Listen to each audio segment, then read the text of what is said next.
Hvis du gerne vil vide noget om, hvordan du kan bruge kunstig intelligens i din undervisning, og særligt hvordan du kan bruge prompting til at få nogle rigtig, rigtig spændende samtaler med SkoleGPT sammen med dine elever, så er du tunet ind på det rigtige. Jeg har nemlig i samarbejde med Dorte Haraldsted og Future Classroom Lab eksperimenteret rigtig meget med, hvordan at vi kan prompte SkoleGPT, og derigennem få en rigtig meningsfuld og spændende kommunikation op at stå. I den her video her, der vil jeg præsentere jer for det cheat sheet, som jeg har udviklet.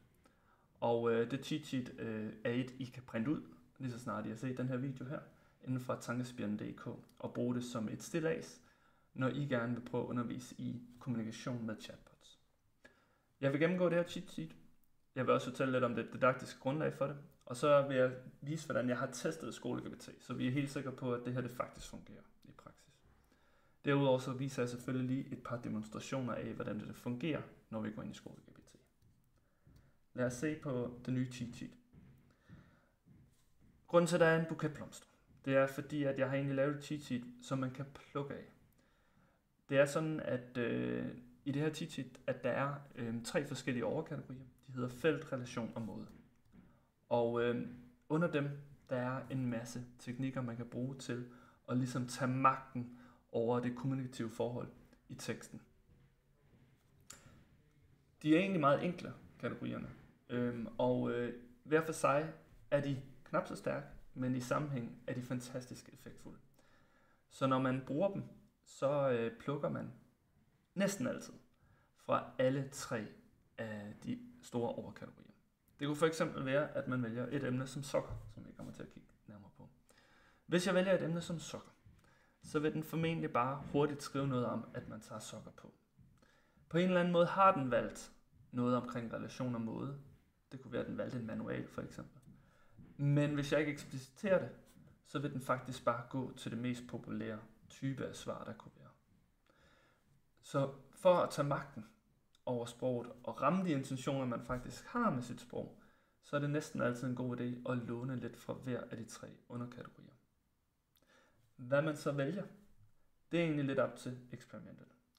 Fordi man kan aldrig vide sig helt sikker på, hvad for en form for instruktion man lige netop skal bruge til at opnå det formål, man har med sin intention. Så for at komme nærmere ind på det, så vil jeg faktisk bare dykke ned i, hvordan at man ligesom kan vælge sig frem. Lad os kigge på nogle eksempler. Det er sådan, at jeg plukker fra de 3 forskellige kategorier, og det gør jeg på forskellige varierede måder. En måde at gøre det på, det er for eksempel, at jeg kunne skrive, at den skulle skrive om den handling at tage strømper på, altså et emne. Og at den skulle skrive som en fashionista til en ven, altså her der ekspliciterer et afsender og modtager forhold. Og så får den til at lave det til en krimifortælling. Her ekspliciterer genren. På den måde har jeg egentlig plukket fra hver af de 3 kategorier. Der er selvfølgelig ingen regler om, at man ikke kan eksplicitere endnu mere inden for emnet. Det kunne være, at jeg valgte nøgleord. Det kunne være, at jeg gik ind i arenaen og sagde, at det her det foregår faktisk inde i Folketingssalen. Det er jo en meget bestemt arena, hvor man kommunikerer på en bestemt måde. Jeg kunne også have sagt noget med, at det for eksempel var med et meget bestemt formål. Det kunne være, at formålet med den her kommunikation, det var at fortælle eller underholde. Det kunne være, at jeg vil gerne bare underholde, formentlig. Okay. På den måde kan man egentlig variere, hvad man plukker fra, og målet det er sådan set at komme tættest muligt på den intention, man har med det, man gerne vil med sin kommunikation. Okay. Det her det bygger på en systemisk funktionel grammatik. Det, der er så fantastisk ved den, det er, at den ligesom er god til at indramme de helt elementære og basale tekstmønstre, som altid er på spil i et kommunikativt forhold. Det er sådan set dem, som Dorte hun har udhævet, og som jeg har testet, og som gør, at vi kan lave et cheat sheet, som vi bare ved fungerer. Og det er fordi, at vi har valgt at tage det på makroniveau, og sige, hvad for nogle tekstmønstre er altid på spil, hvad for nogle kan man eksplicitere. Og når vi gør det, så viser det sig, at det ligesom siver ned på mikroniveau. Så hvis jeg for eksempel har valgt, at det skal være fantasy, så kan jeg også forvente, at jeg får en masse tillægsord, når jeg lige om lidt ser den tekst, som den genererer. Det vil sige, at der er ofte en meget, meget god overensstemmelse mellem de overordnede niveauer i teksten, og hvordan den vælger at udtrykke sig. Man kan selvfølgelig godt vælge at gå ind på mikroniveau, og begynde at arbejde med metaforer, analogier, klangfigurer, alt muligt andet. Men i grunden så vil man få et rigtig fint tekstligt output, bare med de her mønstre her. Jeg har selvfølgelig testet det, og det har jeg gjort for at være sikker på, at det her det faktisk virker som rigtig gode prompting-teknikker. Og måden jeg har gjort det på, det er, at jeg har taget og testet de enkelte kategorier, underkategorier, og så har jeg set på, om der er en overensstemmelse mellem stikordene og den intention, jeg har med stikordene, og det output, jeg får. Hvad der selvfølgelig viser sig, det er, at hvis jeg kun vælger her og prompte med et emne, så vil den være tilbøjelig til for eksempel at vælge en manual, og den vil være tilbøjelig til at lave beskrivende tekst. Og det er alt sammen rigtig fint, det må den gerne. Det viser bare noget om, hvad der er en populær forholdsmåde at skrive på, hvis jeg kun fortæller om et emne som sådan. Det der også har testet, det er, at om hvorvidt at der kan være sådan nogle meget æstetisk tilfredsstillende sammensætninger. Og dem har jeg faktisk fundet rigtig mange af. Så når I begynder at arbejde med at sætte for eksempel emne og noget i relation sammen, og sætte det i et fælles prompt, så vil I formentlig opdage, at man faktisk får noget rigtig, rigtig spændende, æstetisk tilfredsstillende tekst. Når det sker, så har man netop fundet det her plus, det har jeg skrevet med Lilla her, altså noget, som er et selvforstærkende samspil. Og det er jo meget dem, man leder efter, når man prøver at skrive tekster. Det er et selvforstærkende samspil, der gør, at man får en tekst, som ud fra de enkelte dele af deres harmoni, tilsammen skaber en bedre tekst. Jeg vil gerne slutte af med at lave lidt demonstrationer, fordi at I skal se, hvordan det fungerer inde i SkoleGPT, når man prompter. Så nu hopper jeg lige derind. Det er sådan, at når jeg prompter med SkoleGPT, I skal lige have lov at kunne se det hele. Sådan der. Så starter jeg faktisk med at gøre noget. Det har jeg ikke sagt så meget om, men jeg starter faktisk med at fjerne systempromptet. Og hvorfor gør jeg nu det? Det gør jeg, fordi at den faktisk godt kan svare på dansk, men den er ikke særlig god på dansk. Det betyder egentlig, at den bruger sproget meget klodset. Og det betyder også, at den har ikke adgang til alt det her finurlige klangfigurer, til metaforisering, talemåder, ordspil. Alt det smukke, der også ligger i sprog, det gør den dårligt på dansk, mens den faktisk gør det rigtig godt på engelsk. Så jeg lærer i udgangspunktet, den svarer på engelsk, men jeg prompter på dansk. Det kan jeg nemlig sagtens. Der er dog det, at hvis man vælger et ord, som er meget eksplicit for dansk sprog, eller kultur i det hele taget, så vil den ofte kunne misforstå det. Her handler det bare om at lave en lidt længere forklaring og genprompt, og så skal det nok gå godt. Lad os komme i gang. Og jeg arbejder med sokker. Og hvorfor gør jeg det? Det gør jeg, fordi sokker er et fantastisk udgangspunkt for at skabe noget fantasifuldt. Det er en temmelig kedelig og banal handling, vi alle sammen kender fra vores hverdag. Men samtidig så er det også en god start for at vise, hvor fantasifuldt og kreativt man kan gøre, hvad man kan gøre med bare sådan noget så simpelt som at tage en sok på.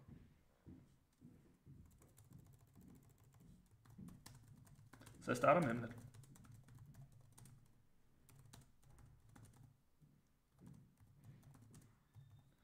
Og nu begynder jeg at lege med både relationer og måder. Jeg starter med at fortælle den, at det faktisk kun er en sms, den skal skrive det her. Jeg kan forvente emojis, og jeg kan forvente, at det bliver kort.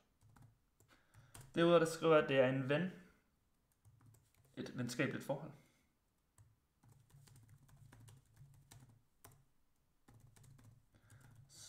Og så skriver jeg med et formål.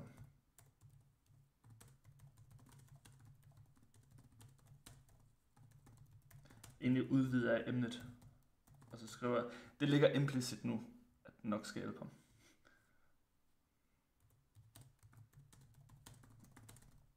Jeg skriver det lige alligevel. Sådan der. Okay. Hey there. Faktisk lidt overraskende, fordi den, nogle gange, når man skriver venskabelige forhold, så skriver den sådan noget beastie, eller et eller andet, der virkelig iscenesætter, at det her det er et venskabeligt forhold.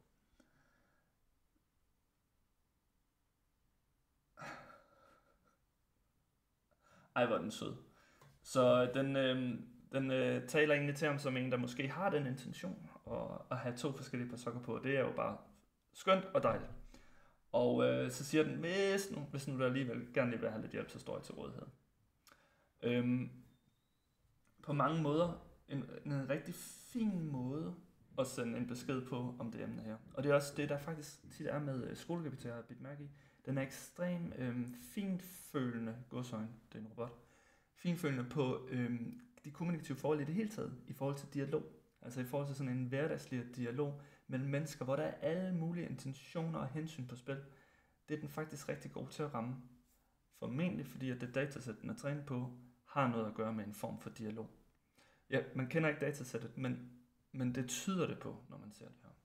Nu skal vi selvfølgelig lege lidt med den her situation her. Og nu laver vi det til en fantasy-roman. Nu fyrer vi den helt op.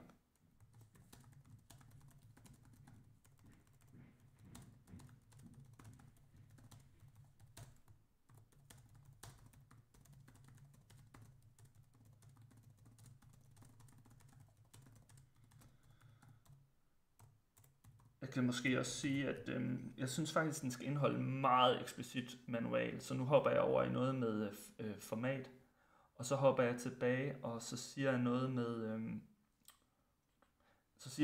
med, det, at hvordan den skal gøre det. Jeg tror, den skal gøre det sådan meget følelsesfuldt.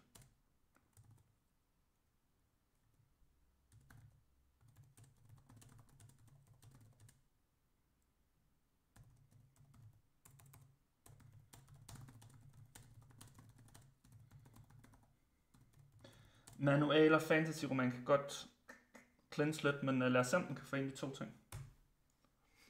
Jeg ved ikke, om der var en enkelt stavefejl faktisk. Det går ikke så meget op i. Det peger ikke at betyde så meget.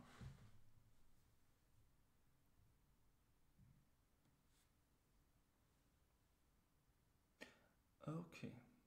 Så den låner faktisk rigtig meget fra genren fantasy, kan jeg allerede se. Den låner det her med mange tillægsord, og det her med, det er en form for rejse.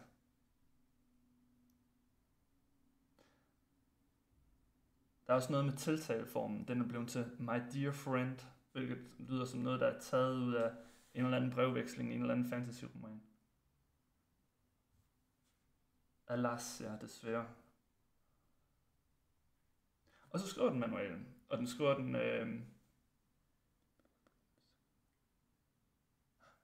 den skriver meget udførligt. Den skriver meget, meget detaljeret, næsten ligesom en IKEA-manual, ikke? Og så bevarer den venskabelige tone hele vejen igennem. Okay. Som I kan se, det vi lige har startet, det er et uendeligt eksperiment. Det er et uendeligt eksperiment med, at når vi har en skrivemarker, som er så velvillig til at adlyde vores instruktioner, hvor langt vi egentlig kan komme ind i en metabevidsthed, og et eksperiment i det hele taget med tekst. Det er ikke længere os, der kun tekstgenererer, men i langt højere grad os, der kan sætte scenerne for, hvordan tekst skal udfoldes i det hele taget. Og det er det eksperiment, der er så spændende, og som vi heldigvis skal begynde at foretage ud i klasserne, fordi vi har Skole-GPT.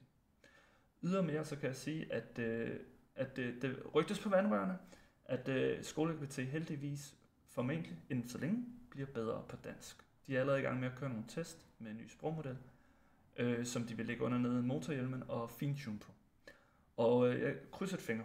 Jeg er glad for den nu, men det er også fordi jeg har rigtig gode engelskkundskaber. Så for mig er det meget tilfredsstillende at læse det her på engelsk, men ude i klasserne og i det hele taget for at bevare vores ganske danske sprog, så kan jeg sige, at vi heldigvis nok er på vej til at få væsentligt bedre chatbotter på dansk også.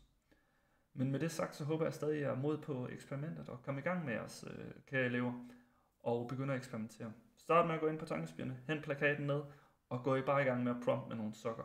Så er I godt i gang allerede.